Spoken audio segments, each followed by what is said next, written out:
I'd like to say good evening to everyone. Y'all can say good evening. We want to welcome you to our Men's Health Awareness COVID-19 or whatever kind of questions you may have for tonight.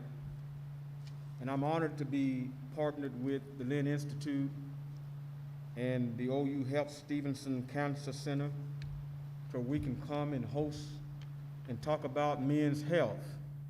Amen.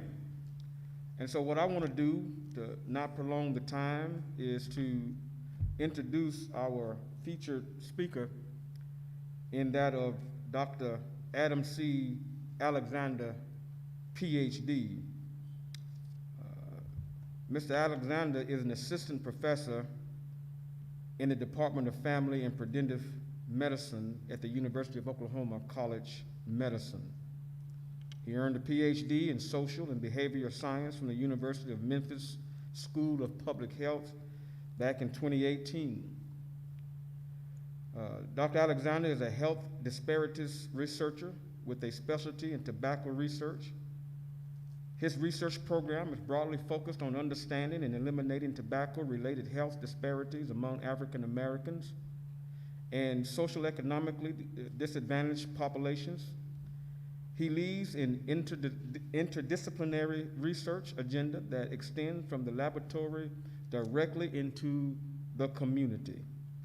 Dr. Alexander's research sometimes extends beyond tobacco to address other health behaviors contributing to health disparities, such as physical activity.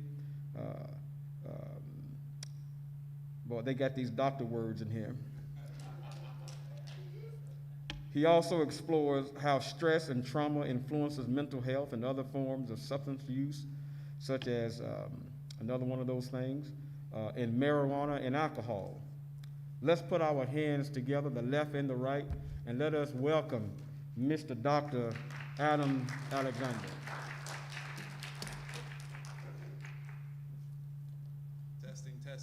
Testing. It works. Well, thank y'all for coming out tonight. I really appreciate it. I'm going to get everything set up.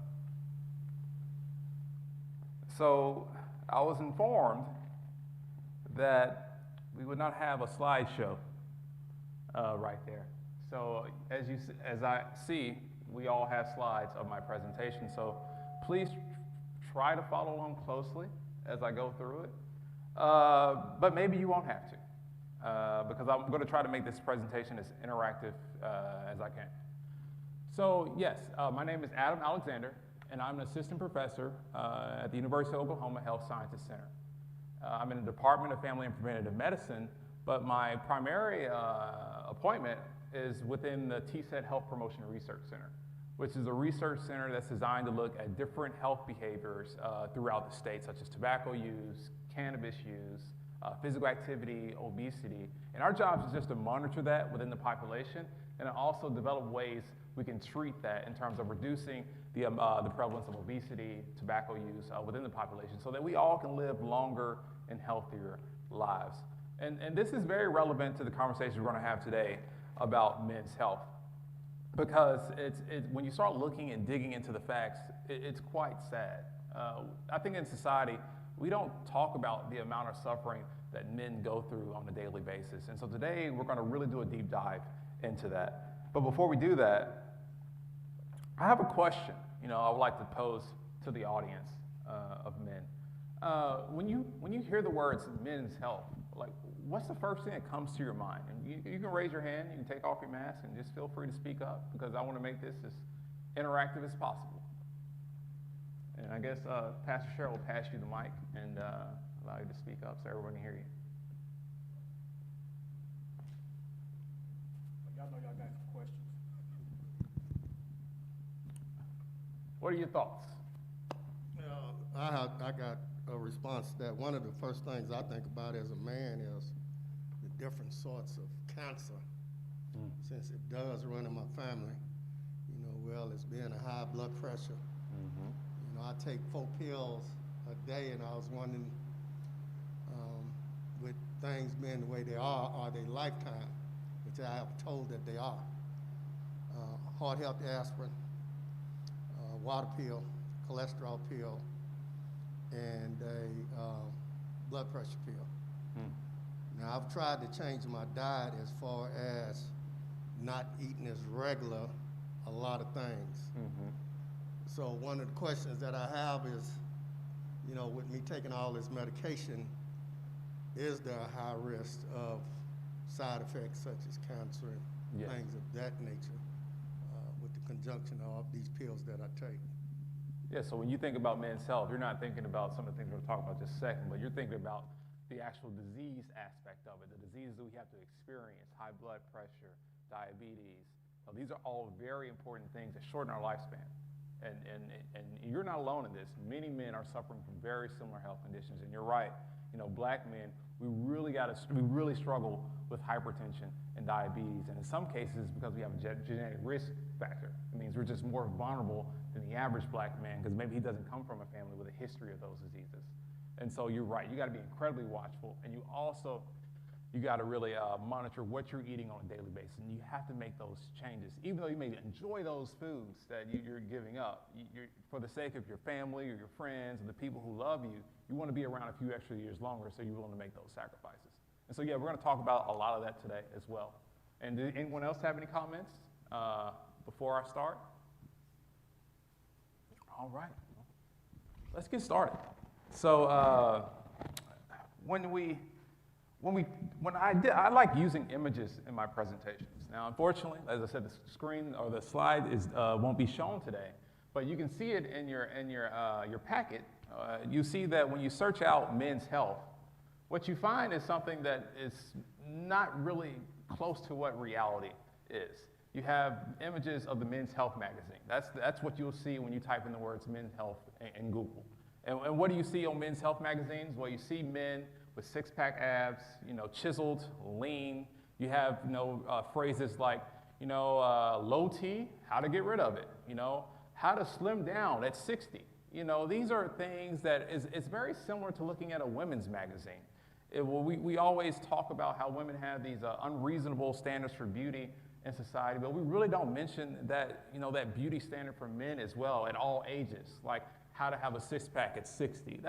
That's not something that most men will be able to achieve unless you dedicate your entire life to, you know, eating healthy and doing physical activity. And so this presentation today is here to change that expectation or the assumption around men's health. Like, what does that really mean? And before we do that, though, I'm going to read from this, but I'm just going to give you some really alarming facts about manhood. So did you know that men are 10 times more likely to be killed while working? Did you know that men are 3 to 4 times more likely than women to commit suicide? Did you know that men are 3 to 4 times more likely to be a victim of a homicide? Did you know that 70% of all homeless adults in America are men? Now, this is one that is relevant to COVID-19.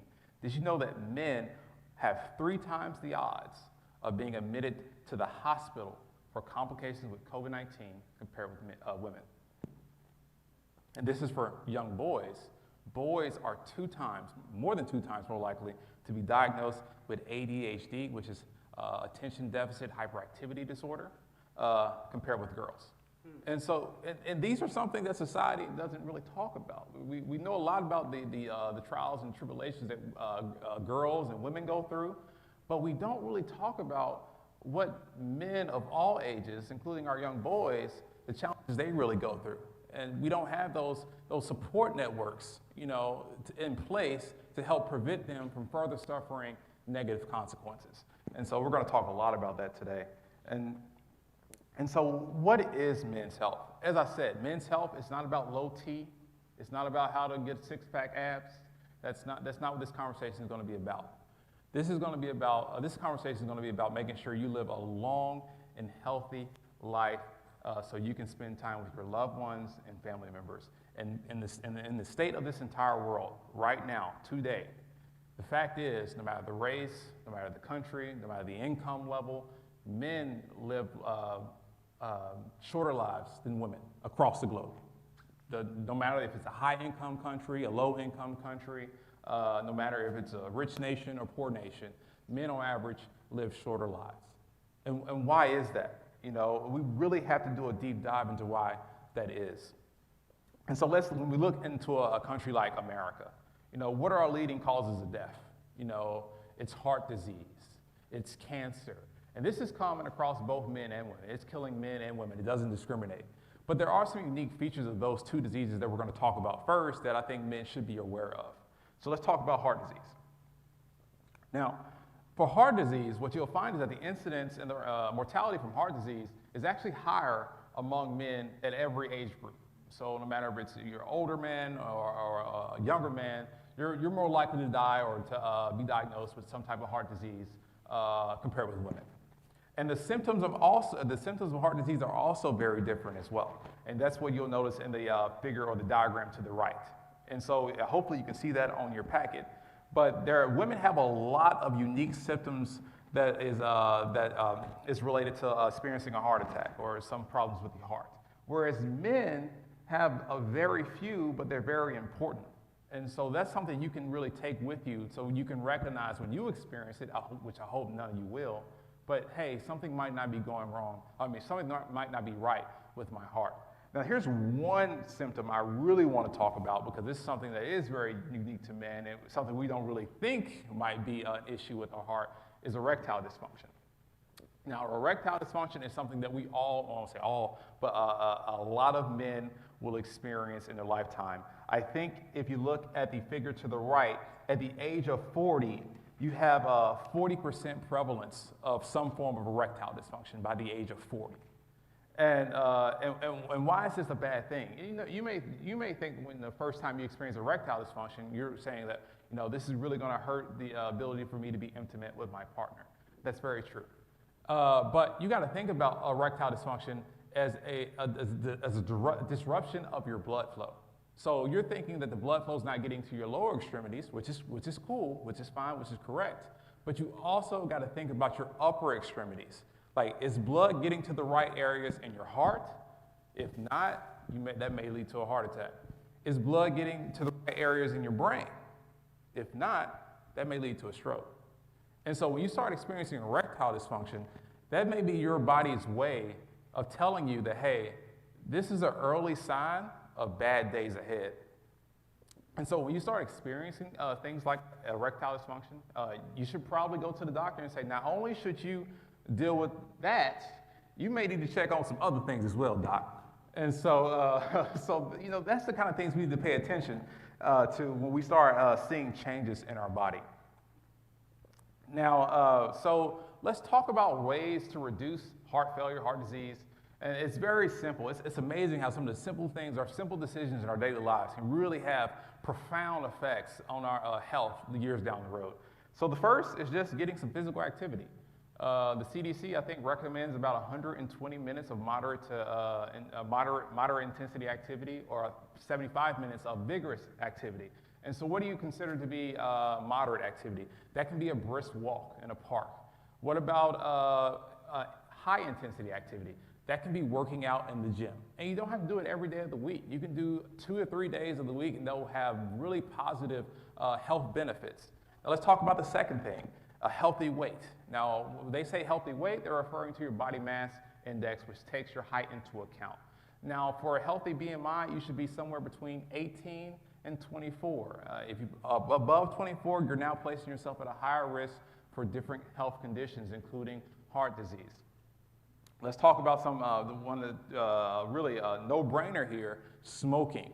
Don't do it at all. If you're a current smoker, try to find resources to help you quit. Cold turkey is probably not the best way to do it. If you compare that to using nicotine replacement therapy, which is a freely available commercial product, you have a much higher chance of quitting if you're on those products compared with just doing it with no resources for you. And I work at a research center that does offer free tobacco cessation care. So if you do have a relative or yourself who smokes, you can come see me and I can help you get connected to those resources so you can have your best chances of quitting. Now let's talk about the healthy eating. As this gentleman mentioned earlier about how he had to make changes to his diet. Yes, you know, and I have a very, I think, a decent diet, but I don't really look at it as a diet. I think about it more as a lifestyle. And so I make sure that my diet always has a variety of fruits and vegetables that I'm going to be eating. And because I really, especially with the fruits, because the fruits have the natural sugars, you know, that our body needs. So our body naturally needs sugar. It craves sugar, but we're usually getting it from the wrong sources. We're getting it from the breads, the cakes, all the baked goods where our sugars are coming from.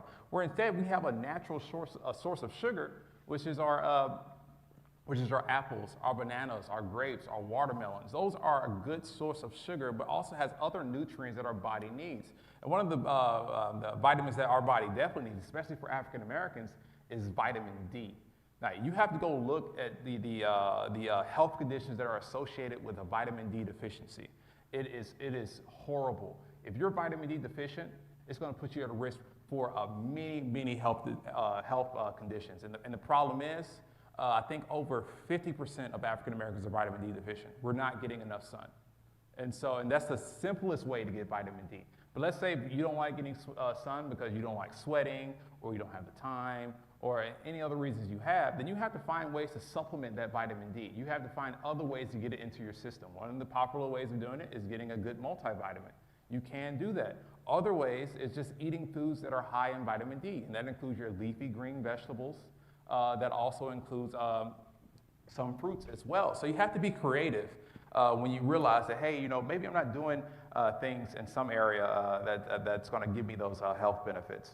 Now, the other symptom is high blood pressure. Now, in order to treat that, you should lead a healthy lifestyle, exercise, but also make sure you're taking your medications promptly and on time, and make sure you're getting your refills when you need them, because you want to make sure that stays in control. Don't let that get out of control. The next is the same with diabetes. Make sure you're on top of that. If you've been diagnosed with diabetes, do what you need to do to make sure that you're keeping that managed. And the same for these other health conditions. Just make sure you're being proactive. Don't let those health conditions control your life. You control them. And if you can, try to beat them, you know, because if you lead a healthy lifestyle, you can turn a lot of those health conditions around. And so don't think that you have to have those health conditions for the rest of your life. I swear, if you make those necessary changes, you can really make those a minor footnote in your life. I spent a long time on that slide, but I thought that was very important. So let's talk about prostate cancer next. And this is going to represent our discussion about cancer, because that's one of the biggest killers of men is prostate cancer. And there's a lot of nuance here that I'm going to have to dig through, so please bear with me. But in general, so about 1 in 9 men in their lives will have prostate cancer. And your chances of prostate cancer, of having prostate cancer, increases as you age. Now, for black men, our risk starts early in general, at about 45 years old. Now, if you have a first-degree relative, such as a father, a son, or anyone has a close connection with you, usually about a 50% genetic heritage, you have an even higher risk for prostate cancer. So if you're black in general, you probably should start going to your doctor to talk about prostate-specific antigen testing, probably at age 45. But if you have a first-degree relative with prostate cancer, you should consider doing it at 40. Because there's a gene that I don't know the exact name of the gene, but that increases our risk for experiencing a very advanced and aggressive prostate cancer that can take you out like that. And we'll talk about that in a few moments.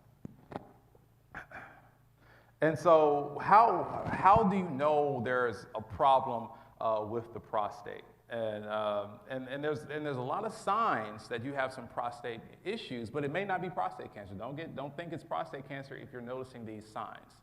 And so for the sake of time, I'm not going to go through all of these symptoms or signs, but here's just a few. If you have difficulty urinating, if you have a low stream of urine, if you have frequent urination at night, that may be indicative of some problems with the prostate. Now, it may not be specific to prostate cancer, but it's just something you should be aware of, and that maybe you should schedule a visit with your doctor to go talk with them about.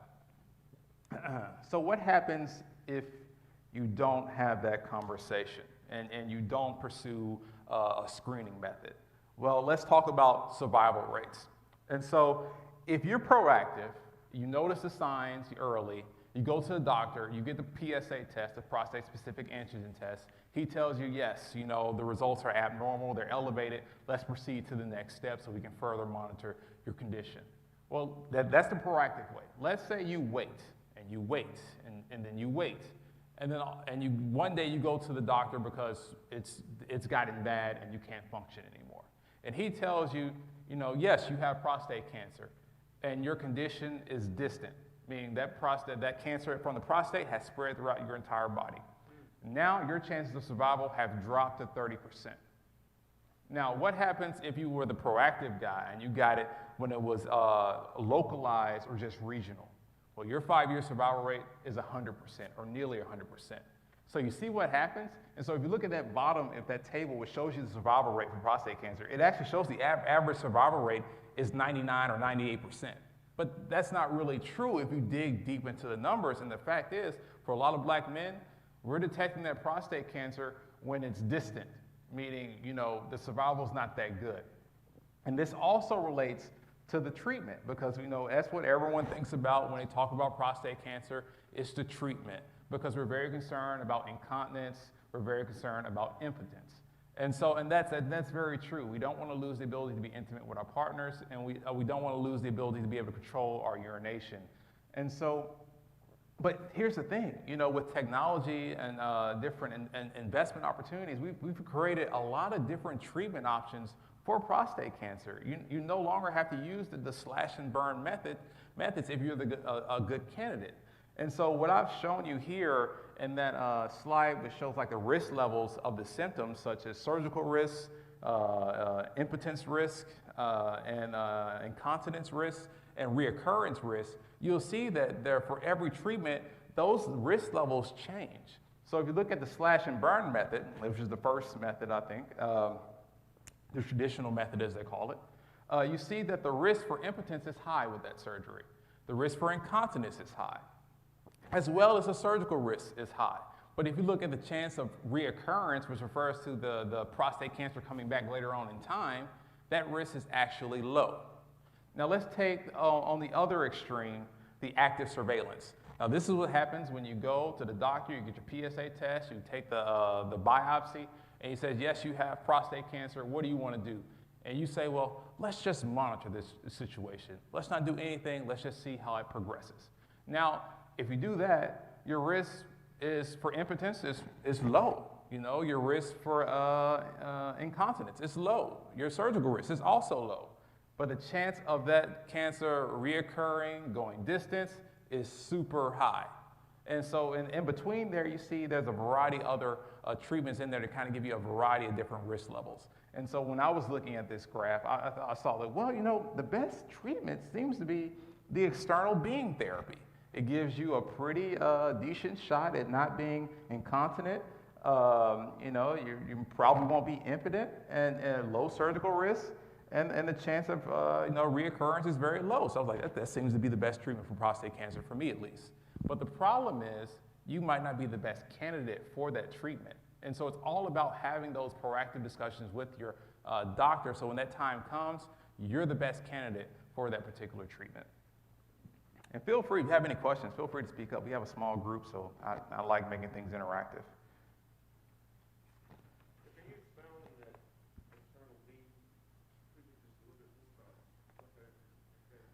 I wish I could, but that is not my area of expertise. I can forward that to some of my colleagues who could answer that question.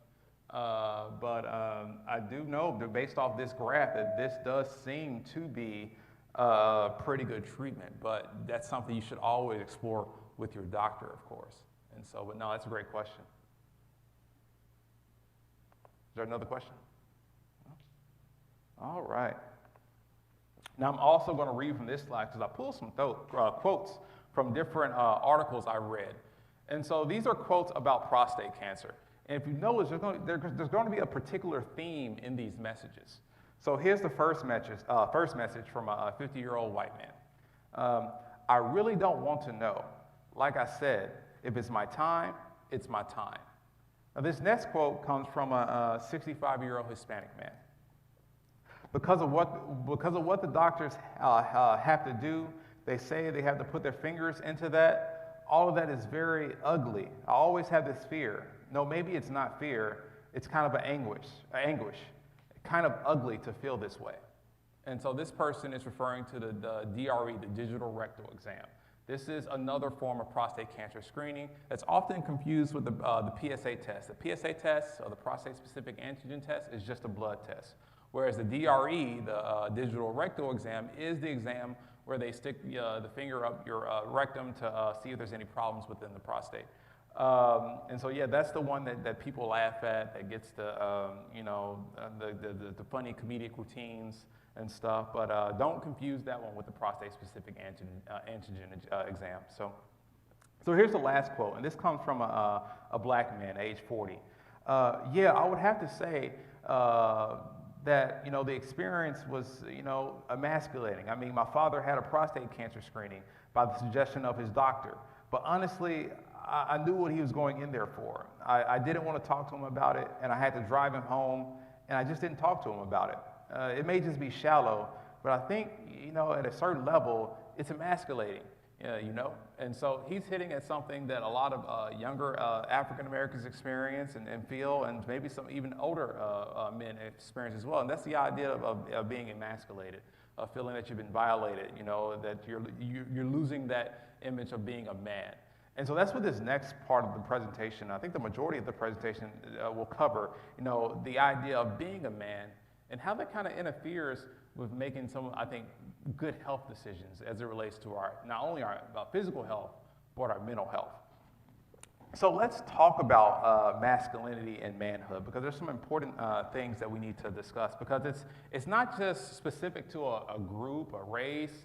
It's universal. The concept of masculinity and manhood extends across this entire globe. And if you were just to interview one man, let's say Coach Matt right there, I was to ask him about the idea of being a man, you might see some unique things about his perspective. But I were to interview all of you, I would then highlight some specific themes that kind of emerge from all those answers or responses. And so we see something similar when we look at it across the globe. When you interview men across this entire world, you find 4 common themes. One is the shunning of anything feminine.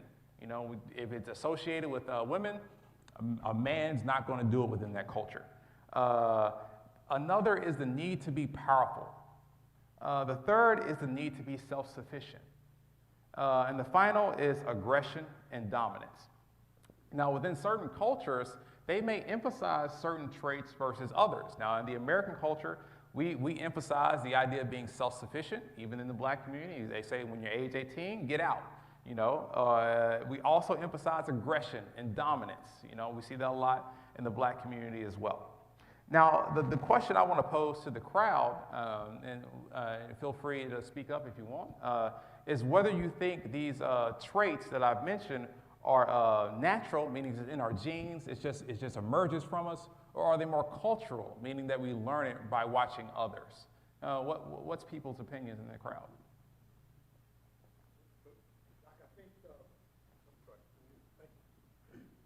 I think from watching, especially in the black community, my father passed away when I was at the age of, I was in 4th grade. So the community men took it upon themselves to help my mom with all the boys. So, okay, I look here, I look here, I look there. So I'm saying, okay, that's pretty cool. All right, maybe. So watching all these guys, then I'll come up with what I think fits me. Mm-hmm. So machoism, athletic guys, all the above, just like any child. Yeah. I look at the firemen, the police, all these guys. I want to be just like these guys. Yes. So, okay, what does it take to be there? Yes. Then I was pretty good in athletics. Mm-hmm. So with that said, I didn't think I needed all the extra, like the physicals and all that stuff. So that's that macho thing. Yeah. Because the guys in my neighborhood, the older guys, I never heard them talk about going to the doctors, getting checked and all that stuff. So now I'm patterning myself after these guys. Okay, they didn't do it. What am I doing it for? Mm-hmm. Why?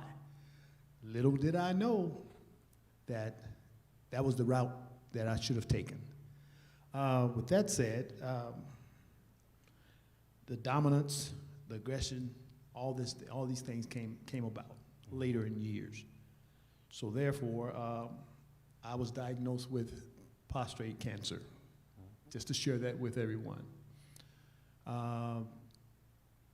Due to my wife, if her finger hurts, she's gone to the doctors. So now she's encouraging me, honey, you need to go get a physical every year.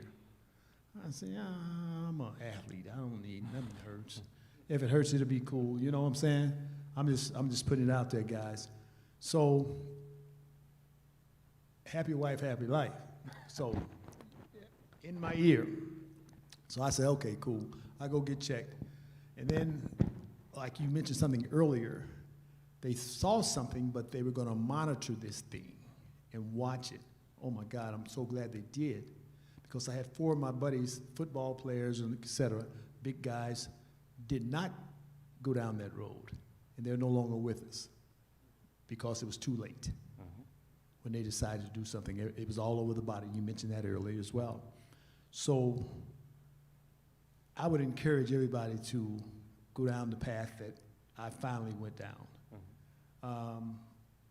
It was slow progression, but it was monitored for years and years and years. And then he said, well, Coach, I think we might need to do something. So the PSA and the testing, and then the biopsy came, and then boom, we need to make a decision. I said, okay, what do you mean make a decision? My life is on the line now. I want to live. I got a family, grandchildren, children. So therefore, I just made the suggestion to go ahead what was best I thought for me. And I'm still here. So I'll get the chance, Lord's will, I'll get to see my 72nd birthday in February. So with that said, I'm still here, guys.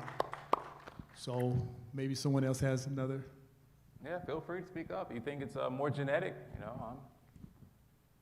cultural, genetic, a little bit of both? You saying both? He says both. You want to provide a reason why, or you say bad? Well, you're right about that one. And I think the public actually agrees with, sorry. I just want to say, we all men in here, right? Yep. Oh, there's one woman back there, Erica, Sister Erica. Well, that's fine too. Okay. For me, I have a few issues, but low T is one of them. And like Coach Mack was talking to, I'm a lot younger, but I have a wife who's constantly on me about going to the doctor. And I've been doing that about the last 15 years. But when it comes to low T, because that can affect you in so many ways, and it does me, can you expound on some of the remedies? Because a lot of the things I hear don't sound good. And some of it comes from my own doctor, like don't try these, quick ideas that you might hear on the radio or on TV, because different things seem to happen to you in so many ways. But I don't know, because I don't know if my doctor's just saying that, so I'll keep going to him. But either way, I'm just at a point where I don't know what to do. I don't want to go get shots. I don't want to take a chance on something you hear that's quick and easy on the radio, because then you get side effects. So can you expound on that a little bit? Not as a scientist, but I can just do it kind of man to man. And so, me personally, testosterone levels is something I care about, personally, because I engage in mixed martial arts. I also try to work out, so I'm making sure my testosterone levels are always kind of high.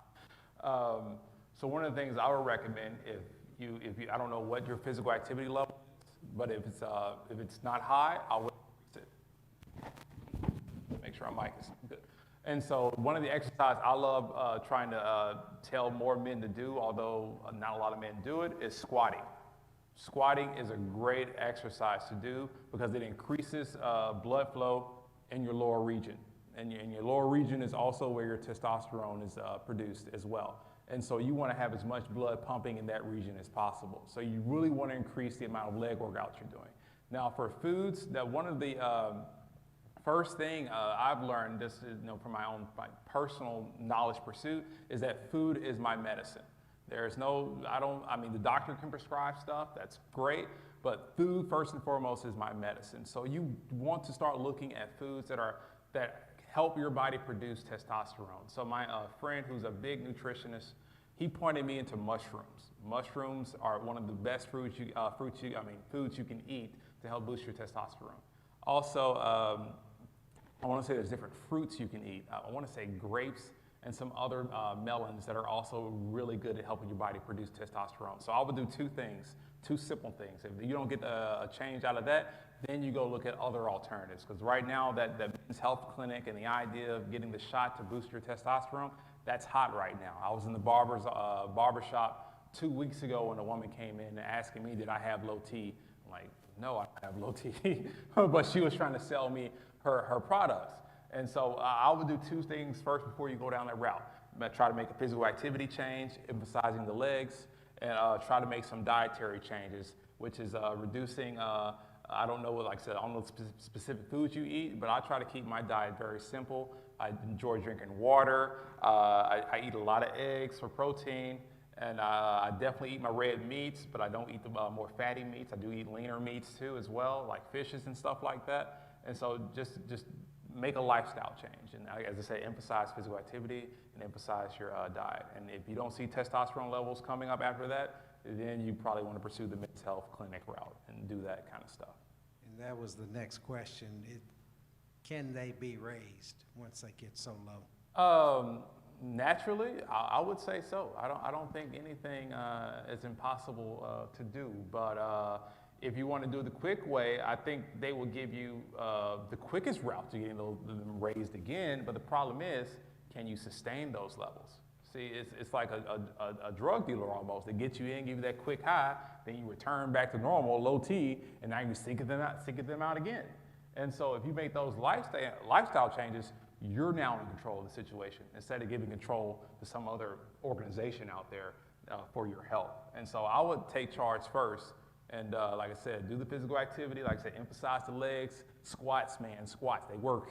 And put those mushrooms in the diet as well as other foods. You can look online while I'm presenting, because there's a lot of foods out there that have benefits, scientifically shown benefits for boosting testosterone.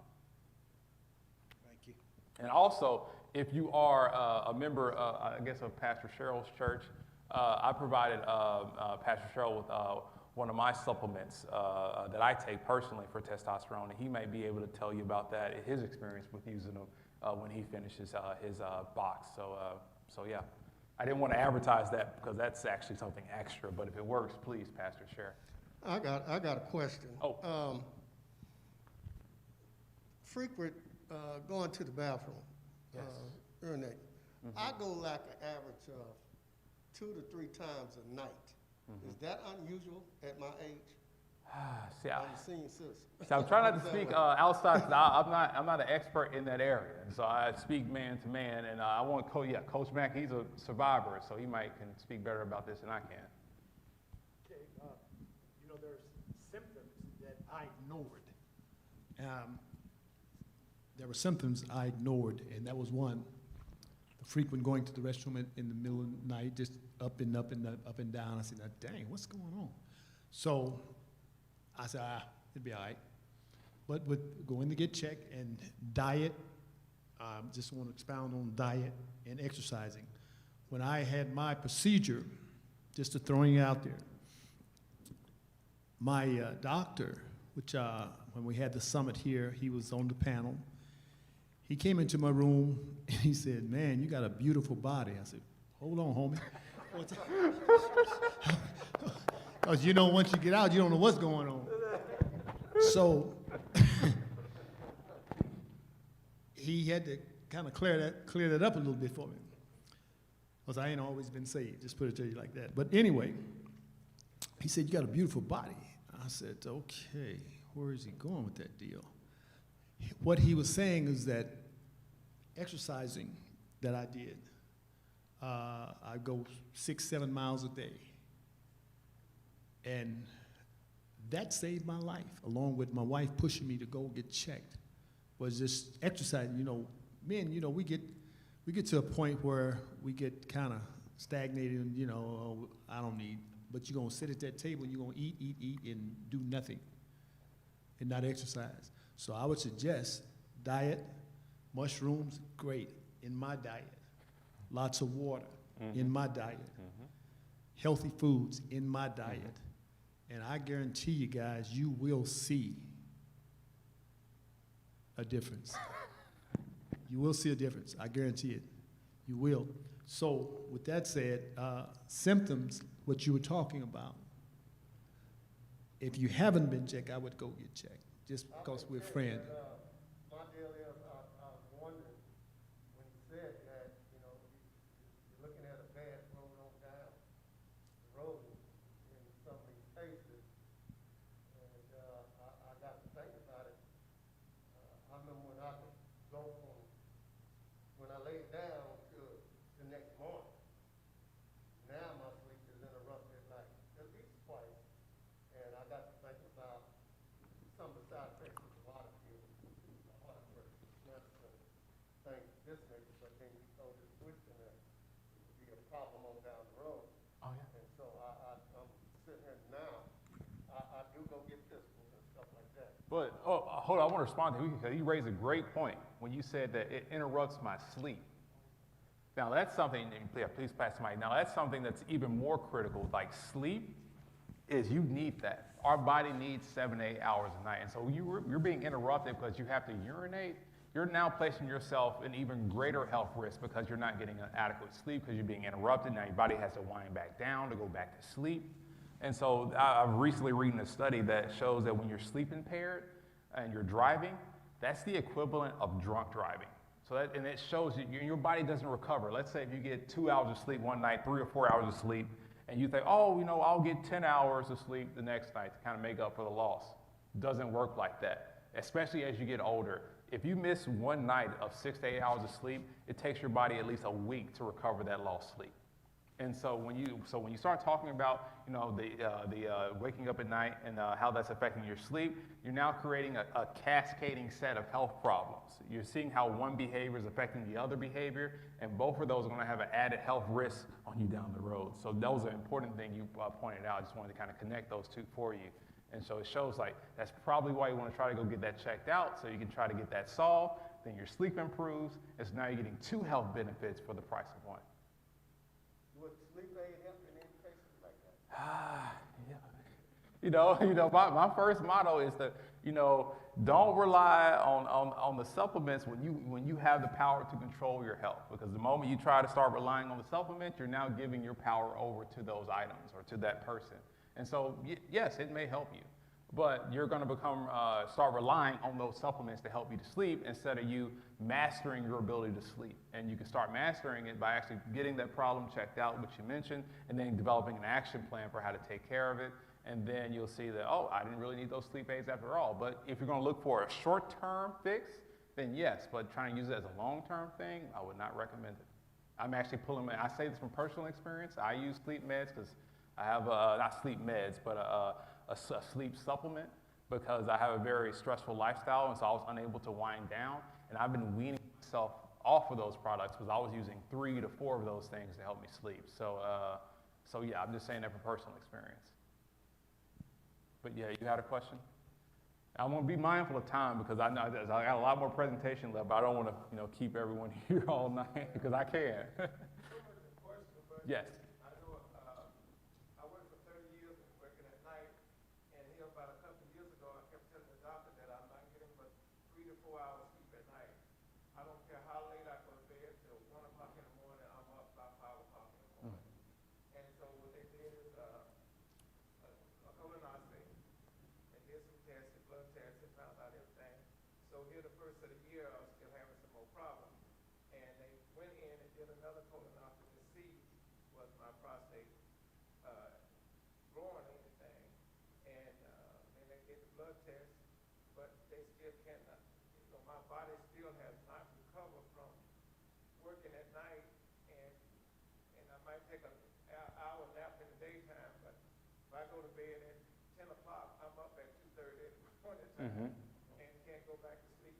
And he said that is sometimes that is called, your body, my body has not changed from on there. And he thought it might have been because of my prostate, can have a lot to do with it, but it has not, it's a little swollen, but it has not grew Mm-hmm. to where they thought it was causing me some problems. I'm like, Robert, I used to get up at 3 times at night, now I just get up 1 time at nighttime.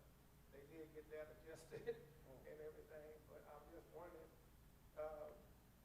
you were saying about the sleep, would that have a lot to do with it? Because I mean, I keep going back and talking to the doctor, why, you know. Well, it may just be a sleep-specific issue. I think a lot of Americans are experiencing sleep issues right now. That's before the pandemic came. Oh yeah. Yeah, the pandemic's changed a lot of things, but no, even before the pandemic, a lot of Americans were experiencing sleep issues, insomnia. And so, you know, what I would recommend, like I said, as a man-to-man, because I'm not an expert in this area, is that I don't know if you've ever more recently done. Well, one, I will ask you this: when you were, I don't know if you're retired or still working, but your schedule, were you a night shift worker? Oh, well, that's one thing that's probably affecting your sleep right there, is that your body's trained for that night shift, you know, lifestyle. And so your body has a circadian rhythm. And when you work a night shift, that's going to change the way your body kind of reacts to nighttime. Because usually when nighttime happens, your body starts releasing melatonin naturally. And so melatonin slowly puts us into a weary state where we need to go to sleep. But when you start working night shift, especially for many years, it changes that rhythm entirely. And so you might need to do a little bit extra and actually talk about the doctor about your sleep-specific issue. Because I don't think it's another health issue that's affecting it. I just think it's your history of being a night worker. It's just changed. It's changed the way your body shuts down. And so you can do some things on your own. I've heard deep breathing exercises shortly before bed helps. Stretches, warm drinks. You know, not any sugary drinks, but just some warm drinks to calm you down. Make sure there's no cell phone present around you for blue screen. And so make sure you're in a very dark room. You can do things like that, but.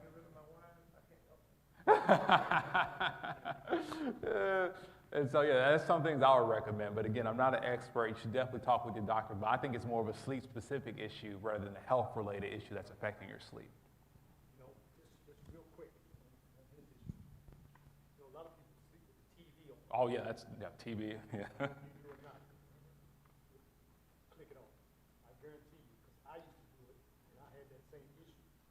But like you said, dark room, just can't sleep with the TV on and it's proper. I'm just saying, it's proper rest. You know, they say TV put you to sleep, TV's still on. Yeah. And you still really watching it, but you're not watching it. But constantly you're watching it. Yeah. Well, I'm showing you all, put that TV off, and I had to do it myself. Because I was just like, Mac, that TV be on all night. Yeah. That means my sleep has been interrupted all night. So now I'm click, and then like a lamb, I'm just Yeah. floating. You got to retrain your body, sir. You got to retrain your body. And it takes a little bit, but if you do it, hey, peaceful days are ahead of you. All right. Thank y'all for that really, really great discussion. I really appreciate that. All right, 1 second. All right. And so where were we at? We were talking about masculinity and whether or not it was genetic or cultural. And I think we decided it was cultural. And within the public itself, they're kind of mixed. You know, it's based off the trait that we're talking about. So if we're looking at, for example, how men and women express their feelings. You know, the public's pretty divided on that. You know, they say that men and women express themselves differently, but they attribute that more to the culture. But if you look at, you know, differences in physical abilities, let's say strength, you know, they attribute that to our genetics. And so it's mixed. It depends on the trait. But I'm more of a cultural guy. I think we kind of learn what it means to be a man rather than, you know, it's innate. So let's talk about what masculinity looks like in terms of our health conditions, because that's the connection I want to make here. And so I'm going to read another series of quotes, and you can read along in your packet. So the first one's by Steve, who's a 50-year-old man who's suffering from major depression. You have to play your part in the world of business. This means you can rarely be honest anywhere. That's the main thing, not to show how you're actually doing. The second is a man named Bob. He's 60, suffering from prostate cancer. I don't have the need for talking. It's possible that's more of a female affair, the need for talking than a masculine issue. Now, the third quote is a young man by the name of Jake. He's in his 20s, suffering from a mental disorder, an eating disorder to be specific. You still got this a stigma attached to it, that it's a woman's illness, but it's not. And what really annoys me is because this disease not only affects women, it affects men. And I don't know, I can't obviously say it's harder for men, but there are some differences for men that, you know, I don't get ill, but I can't really talk about my treatment with anyone and blah, blah, blah, things like that. It just really makes it hard for a man to open up. And so these quotes, you see the general theme of it, they have connected their health conditions, whether it's mental health or physical health, with what it means to be a man. And now that's important because your health doesn't care whether you're a man or woman. If it worsens, it worsens. But the ideas that we have about being a man is actually interfering with our ability to treat our conditions, whether it's a mental health condition or a physical health condition. And so how does that play out in practice? And so if you look at the first graph, you'll see, hopefully I've changed it. You have the right slides, so I actually changed this at a later time. But you'll see hopefully a chart that is a line graph that depicts an arrow for men and it depicts an arrow for women. And then what that arrow is showing is it's the amount of engagement a man versus a woman has with the healthcare system. Now for a man, across his entire lifespan, he's not engaging in the healthcare system as much as a woman is. No matter if he's at age 20 versus at age 40. Now what happens is, so women are going through their lives, they're engaging with their doctor, and then as they age, they taper off because they're good, they're reaching older age now, and it's time to enter your final years of life. But for men, we don't go, and then we get to our final years, and all of a sudden we start going every day, essentially. And why is that? And that's the only time where we catch up with women in terms of our engagement, is when they taper off and we just skyrocket in terms of our health visits. And why is that? Because we're paying the cost for our earlier decisions, for the times where we didn't go to get those tests, to ask that doctor how we are doing. We're paying for that now when we're 60 and we're 70, and we're having to go get all these treatments for all these health conditions we have built up throughout the years. And you see the same thing with mental health as well. You see the same thing happening. You find that for men, we're not going to see the doctor or to see the therapist for just regular therapy, which doesn't involve any medication at all. It's just, hey, how's your day? Let's talk about it. Let's develop a specific way of thinking about things to help you improve your mood. We're not doing any of that on average. We're also not getting medications. There are some medications out there that can help alleviate certain mental health conditions. We don't use that either. And you don't even need therapy in some cases to receive those medications. And so we're just not engaging with some of these services that might prevent us from suffering from serious medical conditions down the road. And so what does that look like in practice? What does that look like? So we're going to go back to that first graph that you saw in the beginning of the presentation, the leading causes of death. And I'm just going to talk about 3 of them for a good portion of this presentation. We're going to talk about unintentional injuries, deaths from unintentional injuries. We're going to talk about suicide, and we're also going to talk about chronic liver cirrhosis, which you'll find that these are actually all interconnected, and it's very interesting in how we can link that back to our masculinity. So let's first talk about unintentional injuries.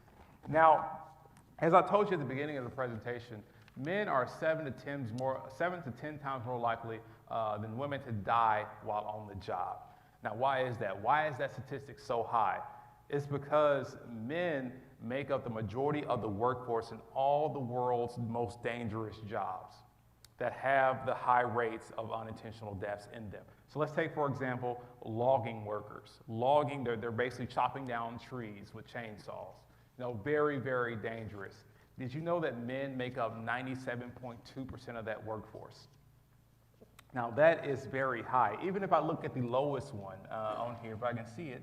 And so let's look at farmers and ranchers, which is another very dangerous job. Men make up 76.1% of that workforce. And so you see that men, the reason why men have unintentional deaths as that third leading cause of death, which does not even appear on women's leading causes of death, is because they're occupying all these dangerous positions that our society desperately needs to function. We need our loggers, we need our farmers, but they're also very dangerous jobs. So why do men pursue these jobs? Now that's a very interesting question. I'm gonna kick it back to the audience to see if they have any thoughts about why men are choosing these jobs. Does anyone have any thoughts?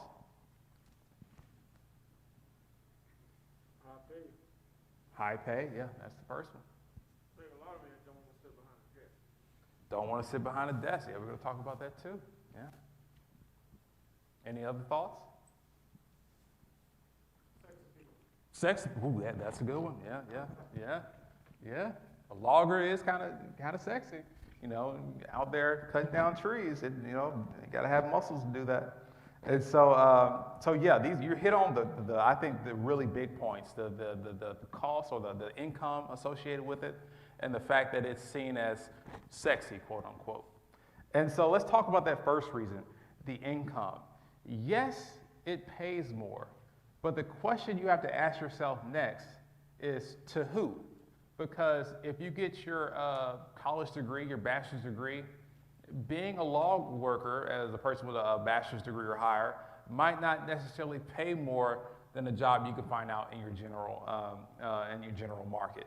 And so who are they targeting? They're actually targeting your high school diploma and less. Those are the people they're mostly looking for those positions. And you want to know why? Because the fact is, a person who just has a high school diploma or less, they cannot make more in the general market than they can in all of these dangerous jobs. And why is that important? Well, if you look at that next slide and you look at that line graph, what you'll see in society is that men are no longer going to college in the numbers they once were. They're not. There's recent articles put out about this. Their men are just foregoing college in general. And they're actually just taking their high school degree and just going out into the world and seeing, you know, what's best for them. And whereas women, they're going to get very educated. They're the majority of the college students now, and that may cause problems down the road, of course, but that's just the reality we live in right now.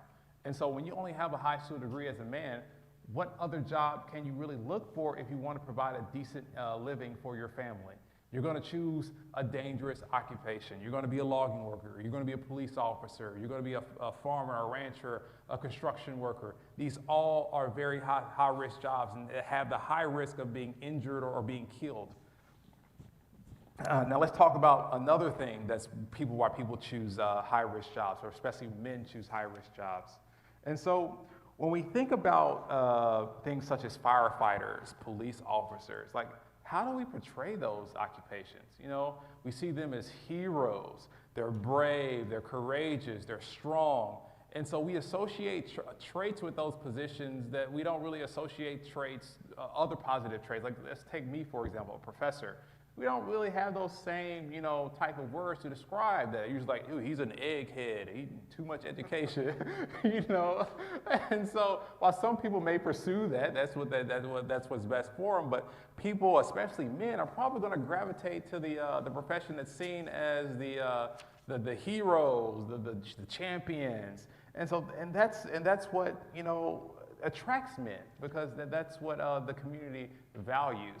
And on the other thing, on another thing that's more subtle, is that men accept the risk that comes with the job, and we're willing to accept the bad news and just take it. We really do, and we're taught this as children.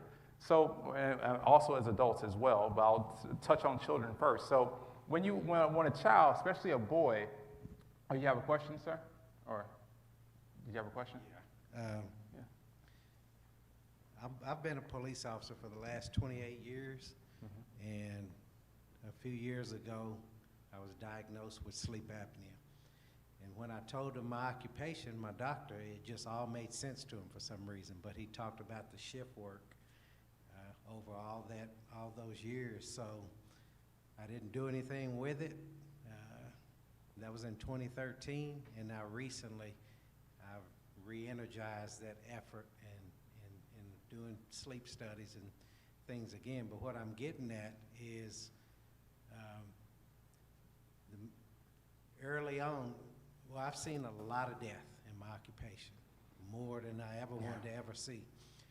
And so I asked my doctor one day, this was maybe 15 years ago, I said, because I wanted to know the answer. You know, when we go to a scene and we know that somebody died and maybe it was natural causes, we typically call that a attended death. And then we call a doctor, they sign the death certificate, and it's good, that's it.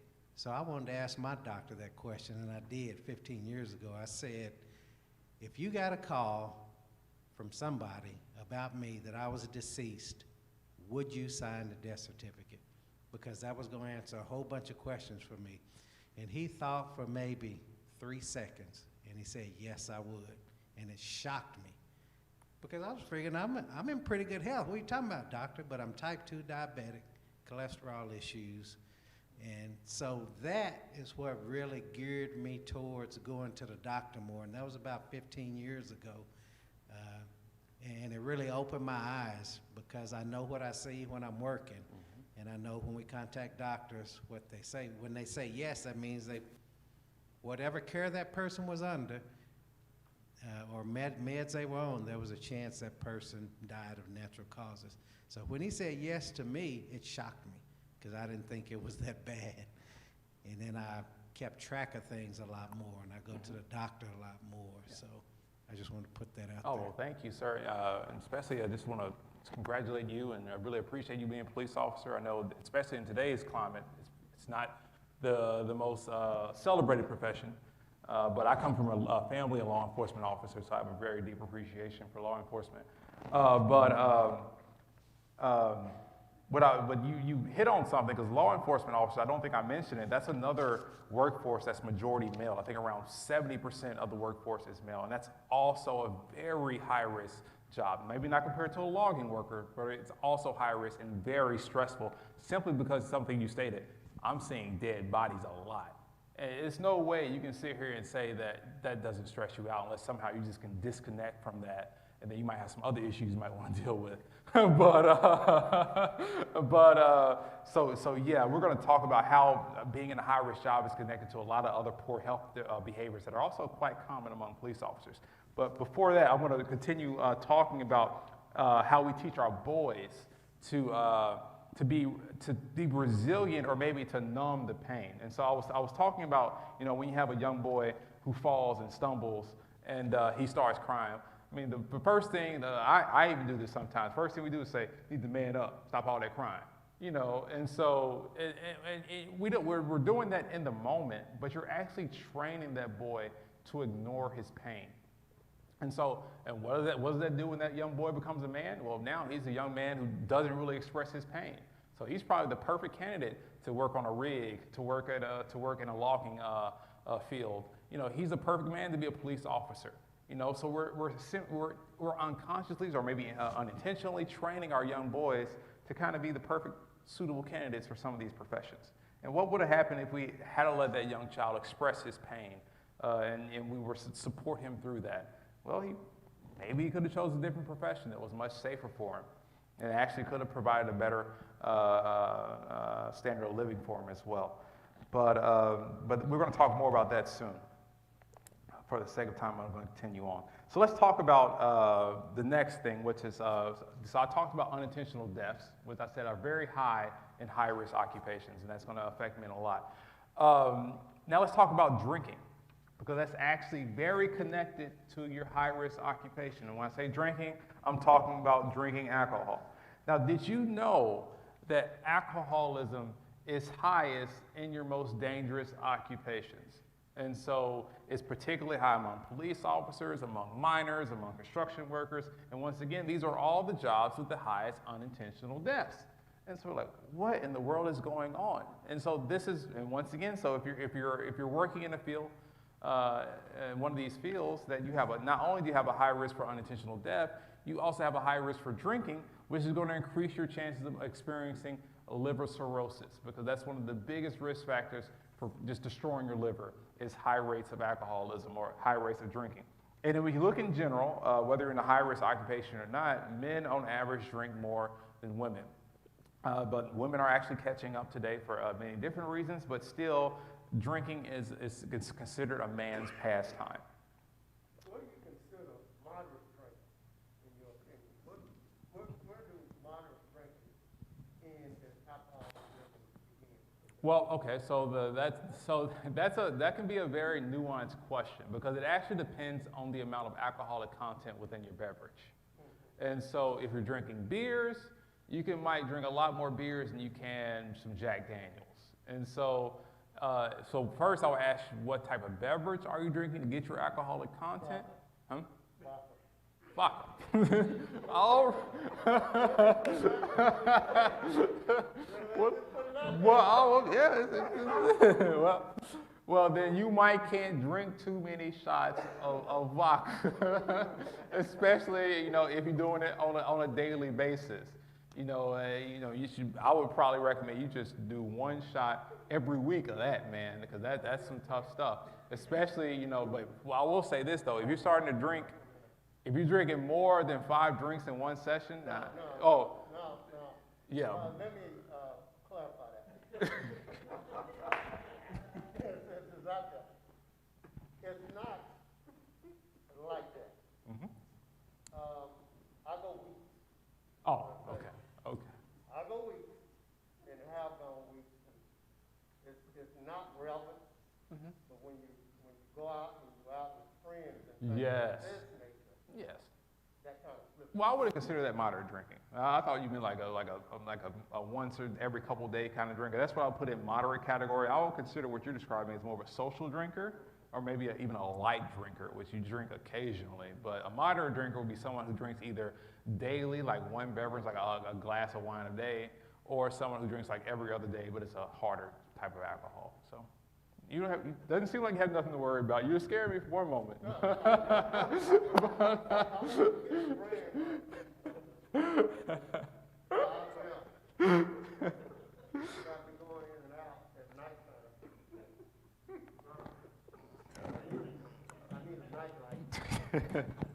But no, alcohol, and especially high levels of alcohol consumption, whether it's binge drinking, heavy drinking, that's going to destroy your liver.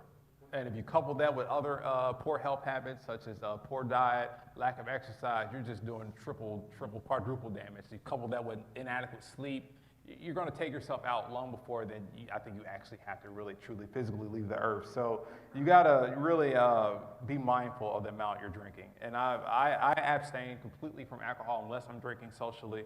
But I've heard even low levels of alcohol consumption can be damaging. So just be mindful of that. But sometimes circumstances in society doesn't really lead us down a road where we can stay away from the drink. Especially when we start getting hit with terrible life circumstances. Like, for example, this pandemic, many of us were laid off during that time.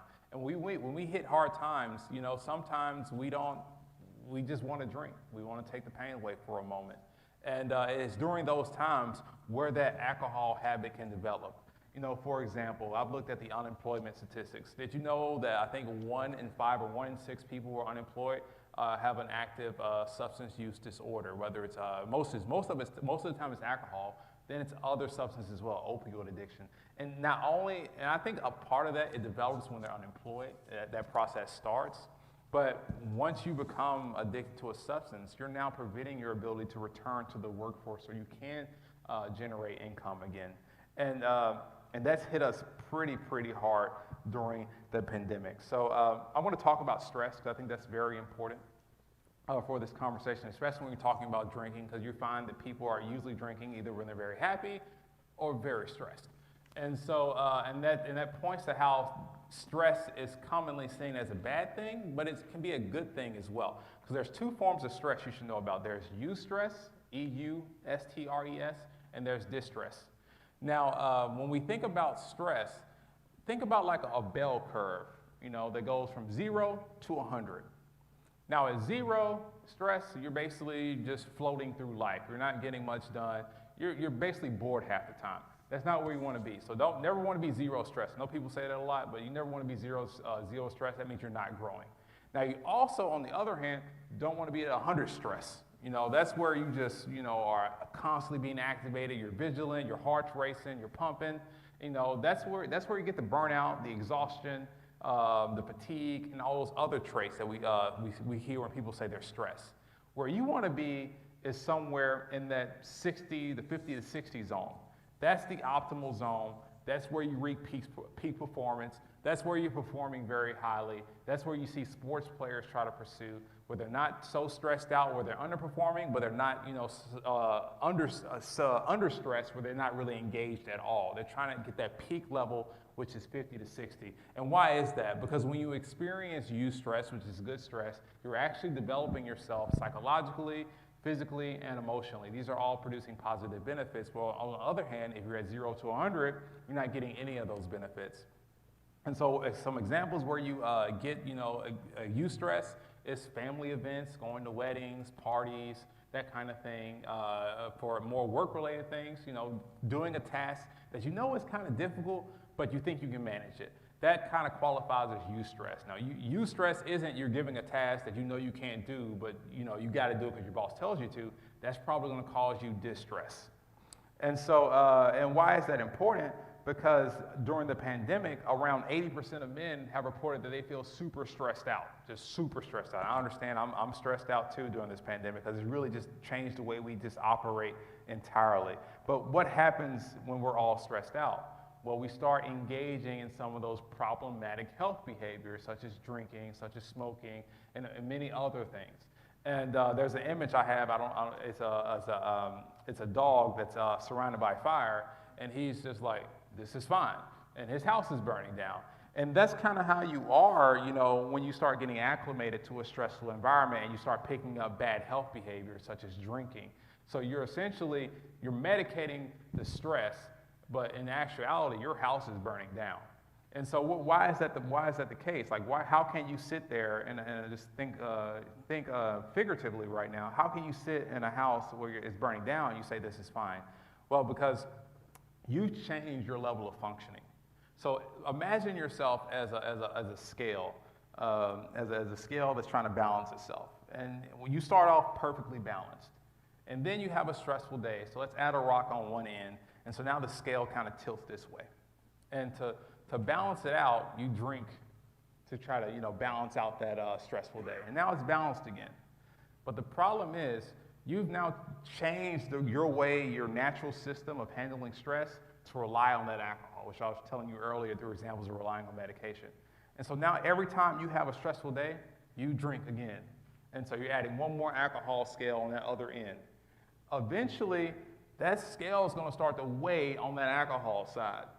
And your body's going to become over-reliant on that alcohol in your system. And that's when you start developing medical conditions associated with alcoholism, such as liver cirrhosis and other issues that we're going to talk about in just a moment.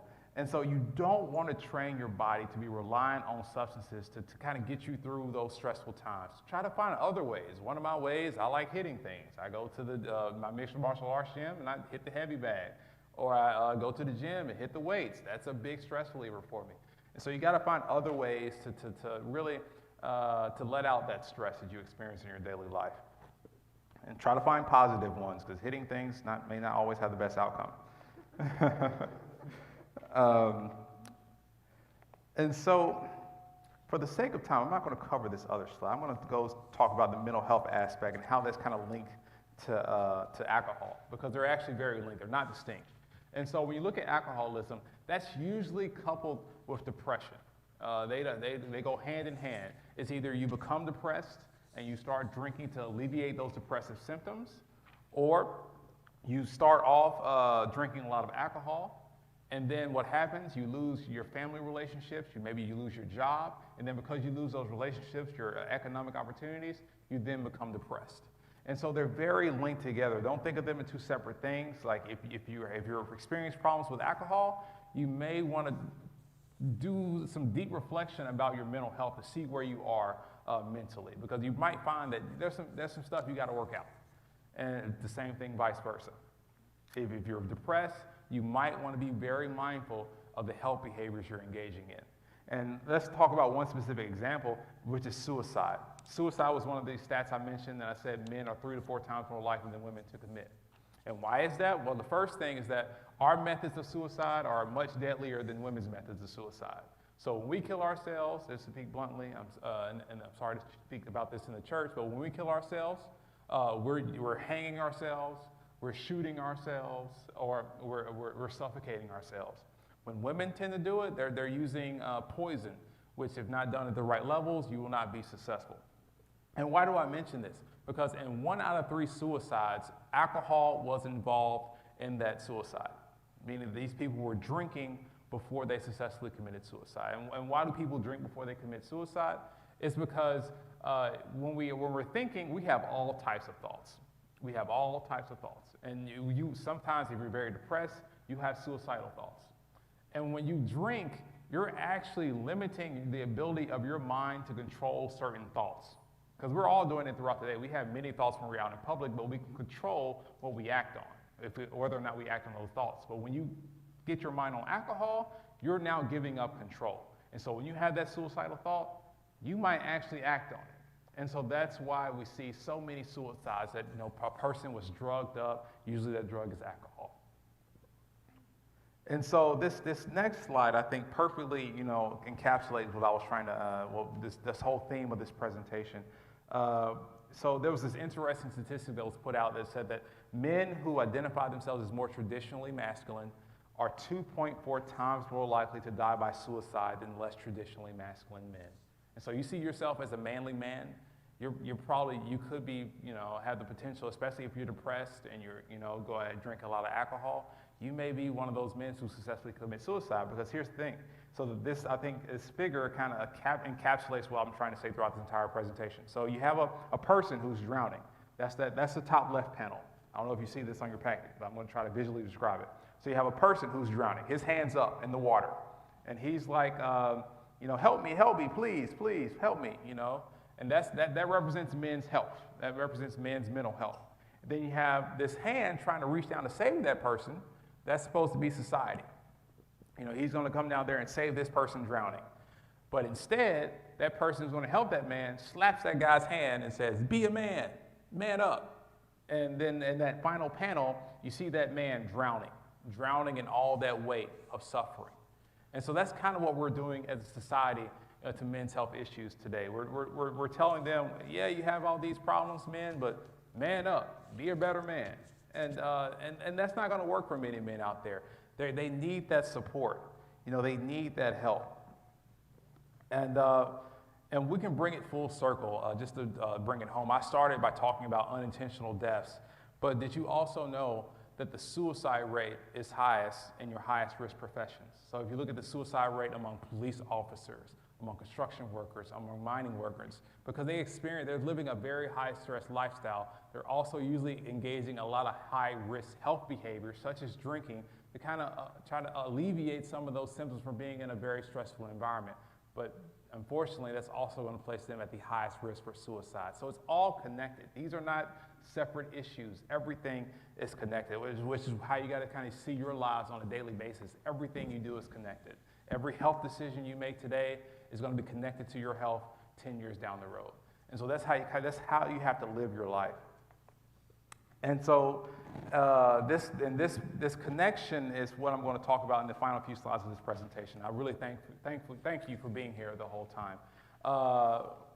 Everything starts when we're boys. It starts in the home. We can treat men today of all the many health issues, but if we really want to save the next generation of people in this country, we have to start with our boys. And the sad thing is, as Coach Mack mentioned earlier, we become men by watching others. And we've definitely done that in the past, but for many groups of men in our country, they don't have anyone to watch. So around 27% of children growing up in households across this country do not have a male spouse present or a male parent present. Now, this varies significantly by race. And among African Americans, that's around 50% of all households. Among Asians, that's about 10%. So why is this important? I'm going to read this verbatim from the slide. I'm sure you can follow along with it. So boys who grow up in father-absent homes are more than 4 times more likely to suffer from childhood poverty than children born in married homes. They're more likely to obtain less education. Less education means they're going to be a perfect candidate for those high-risk jobs. They're more likely to be depressed, anxious, and socially withdrawn. And they're more likely to be involved in violent crime. They say that 85% of all juvenile offenders come from a father-absent home. And so why is that? Why is it so important to have a father present? Well, it comes down to parenting and how you parent your child. And men have a certain way of parenting versus women. We parent differently. And the 2 styles that I'm going to be talking about most is the authoritarian versus the authoritative parenting style. That's where we tend to do most of our work at. We're either authoritarian or more authoritarian. Now, traditionally, authoritative. Now, traditionally in our community, I think, especially I speak about my father was more the authoritarian parent. You know, he set his rules. You know, you had to follow his rules or get out. You know, he was very strict, very stern, very distant as well. And that's really emblematic of the authoritarian parenting style. You can develop a good, I think, masculine identity from that parenting style, but it's probably going to be the more traditional one, you know. And I think if you take the more authoritative route, which is, you know, still having those standards, because that's what rules are. When you have rules, you're just setting standards of behavior. But instead of them being more arbitrary and based off your own life experience, a more authoritative parent would set rules that reflect more of a natural evolution with interactions with their child. Like, you're developing those rules in the presence of your child, learning your child, and seeing, you know, how they perform, and then setting those rules based on their performance. So you're still very demanding, but it's something that the child can feel it can achieve, and when he achieves, you know, your expectations, you then provide warm support. So it's a little twist on masculinity. And so you may find more positive forms of masculinity develop when you engage in more positive parenting practices. Now, I'm not going to talk about the other 2 styles, the permissive and the neglectful, because those can develop. If you engage in those type of parenting styles, you can easily start modeling traits of masculinity that's probably not the best for health or just for your social conditions in the future. Now, another thing I want to talk about, so even when a father's in the home and he's being a great parent, you sometimes, and it happens maybe not from inside the home, but just from society itself, is childhood maltreatment. Many children today experience some form of neglect, physical abuse, sexual abuse, and that has a profound impact on their development. And if you look at when the greatest risk occurs, it actually occurs when there's a newborn in the house. That's when you have the greatest risk for maltreatment. And the most common form of maltreatment is neglect, just not taking care of the child's needs. And so why is this important? Because when you experience childhood maltreatment, you're actually changing the way your brain is wired. Many people don't know this because it's just happening out in the physical world, but when a child experiences adverse events, childhood trauma, however you want to call it, you're altering the way their brain responds to different events. And so, for example, the most common thing you'll see in a child who's been traumatized is emotional dysregulation. I mean, they have just almost no control over their emotions they present at the moment. So, for example, to give you an example of this, let's say if you were to have someone important in your family die, and you ask your child how they feel, and the child just says, I don't know, just really despondent, doesn't react at all. You know, you have to then wonder, you know, how was that child treated in the past to where he feels reluctant or maybe doesn't want to express his emotions. And so you can see this in other areas as well. If they're being bullied, how do they respond? If something sad happens, how do they respond? And if you see this pattern starting to emerge, then you might have to wonder, you know, something's going on here that my child's a little bit different from others. And this doesn't stop at childhood. That's what people think, oh, he'll grow out of it. You know, once he's 18, he'll grow out of it. No, it doesn't work like that. Once you start affecting the brain development, now you're placing your child at risk for doing other things later on in life. So how this usually happens is that, okay, a child experiences an adverse event. Maybe he had an abusive father or a neglectful mother, and now his brain is a little bit different from other kids in the community. Now, because his brain's a little bit differently, let's say that, you know, he's more of a risk taker now. Well, he's going to start adopting some high-risk health behaviors, such as maybe he does a lot of drinking on the weekends with his buddies. Well, that's probably going to place him at a higher risk for experiencing a car wreck or having an accident somewhere. And now what do you see? You see an early death. This person doesn't live as long as he could have lived if someone had stepped in and provided him a supportive environment, maybe took him out of that environment to put him in a better place. And so, in conclusion, just to wrap this presentation up, and thank y'all for sitting with me, I just want to just to bring back home the idea that we probably need to, you know, especially in today's society where just things are so different now. Women are in the workplace. You know, more men are not going to college. We're not the primary breadwinners anymore in many cases. We might need to redefine what it means to be a man, you know. And maybe the idea that we're a stoic figure, we're not going to talk about our issues, you know, we always have to be strong. Maybe that's not really suitable for today's environment. Maybe we do need to be more vulnerable with ourselves and with others so we can start, you know, tackling some of these serious mental and physical health issues that are affecting, you know, all communities, not just the Black community, but men in all communities. And so I have this a model of masculinity that I found on a website that shows that, you know, we're entering a state of change in society. And we have this traditional form of masculinity, which I described in detail earlier, but there's also different variations of masculinity we can kind of, you know, work with here. You know, we can have the more softer side of masculinity, which incorporates some of those more feminine traits, you know, that I didn't talk about in detail in this presentation, but I'm sure you're well aware of. But we also have more positive forms of masculinity, which is we still have those traditionally masculine traits of being aggressive, self-sufficient, but we're also trying to be more open with ourselves and with others. So we're adopting more traits that haven't traditionally been seen as masculine, but still have benefits for not only our health, but for benefits for the people in our lives as well. And so this final slide is an image, a cartoon image, which is a person standing in the mirror in the morning. And this person, he's a stocky fellow, hardened face, chiseled face, but the mirror is a scrawny guy. And so the question I ask to you is, when you wake up in the morning, you're looking at yourself in the mirror, do you see a person that you can smile at? Or do you see a person that beneath all the trinkets, all the bravado, all the money, all the success, all the fame, if you have any, you know, recognition in the community, do you see a person that you're trying to run from? And do you see a person that's suffering both physically and mentally?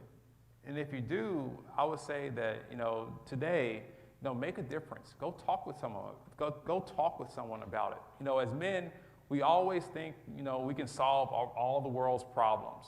But when you're trying to fix yourself, that's a problem you are sorely underqualified to solve. You're going to need the help of other men in this room, as well as the women in your lives, to help you make a really big difference. So I really encourage you today to take charge of your health and bring others along with you for that journey, because I guarantee you can really make a big impact with others. And so that concludes my presentation. I hope you enjoyed today, and thank you for your time.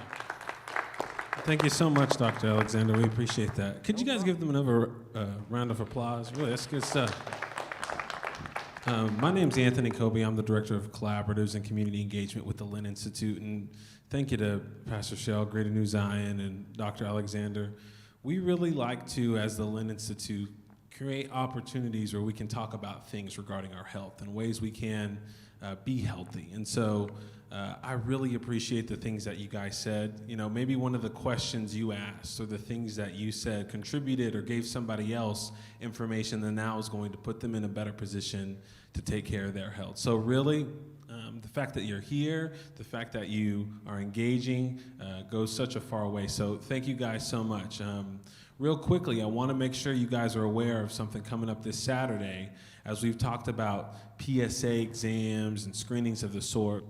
At Metro Technology Center off of MLK in Spring Lake, you guys know Metro Tech, in the STEM building this Saturday from 9 to noon, we're gonna have some different screenings at no cost taking place. We're gonna have the PSA exam, the blood test that Dr. Alexander talked about, going on from 9 to noon at the STEM building. We're also gonna have some blood pressure tests, some glucose tests. We're also going to have some free colorectal cancer screening tests available for you to utilize as well. And so if you'd like to sign up for any of those, I'd love to meet you in the lobby and get you signed up for those. It's no cost, right? You just got to show up. The event's called Pancakes, Prostates, and Prevention, right? And so show up. We'll have some pancakes you can eat that morning. If any friends in your life, brothers, cousins, uncles, whatever that might be, we'd love to have you guys there. And so chat with me outside. I can get you plugged in for that. Real quickly though, everybody pull a little ticket out of your pocket. I've got a little gift card I want to give away. And so just to say thank you, we want to do a little screening for you guys to come out and attend. So if your ticket reads, all right, you guys ready? Drum roll, please. If your ticket ends in 782, there we go, right here. You get your $25 gift card over to Homeland. We're not going to take up much more of your evening. I just really want to say thank you so much for being here. We've got some flyer information. Oh, yeah, I'd be remiss if I didn't mention. On September 25th, there is an event that's going to be called Zoo for You. Free admission to families in Northeast Oklahoma City at the Oklahoma City Zoo. We're going to have screenings, fun time. There's flyers if you need one, if your family needs one, if anybody in your life lives in Northeast would want to benefit from that event. We'd love to get you some flyers in your hand. So with that, Pastor Cheryl, thank you so much. We're so excited to be here. Once again, Dr. Alexander, thank you so much for speaking with us this